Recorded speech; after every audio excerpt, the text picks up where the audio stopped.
आज आसवाक एत विलंब होगला कहीं पिता और माता पदसेवा कर तो आसुची आउ डेरी है कौन प्रिय तुम्हें पितामाता एवं अन्य गुरुजन मानकर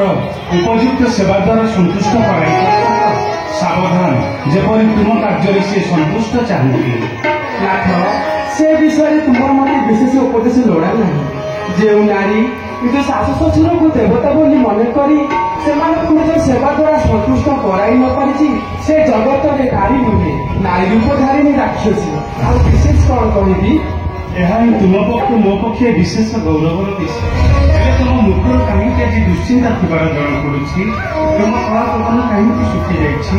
नहीं नाथ दुश्चिंता किछि ना तेरे आज दिन पहर में शोइथिला बेले हठात एक दुस्वप्न देखिली तुम्हें मु लक्ष्मण बने बने मुनिवेश धारण कर बुलुए आउ से पुणी पिता गोटे तलकुंड में गाधोई दुस्वप्न देखला बेलू मो मन कहीं लगुना नाथ सपन कथा को सत कर नारे बर बर नारे चंपा बर नारे सपन कथा को सत कर नारे बर बर नारे चंपा बर नारे स्वप्न कथा की सत हुए विशेषतः दिवानिद्रा समय स्वप्न विफलजनक जनक जन मिथ्या विश्वास करी तुम्हारा चिरसलभ हास्यमय मुख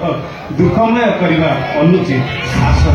आज शरतकालीन पूर्णिमा तिथि निर्मल चंद्र किरण में जगत परिशोभित आम उपवन को जाई नाना लता पुष्प इत्यादि सौंदर्य उपभोग करी तुम्हारा मानसिक चिंता दूर करवा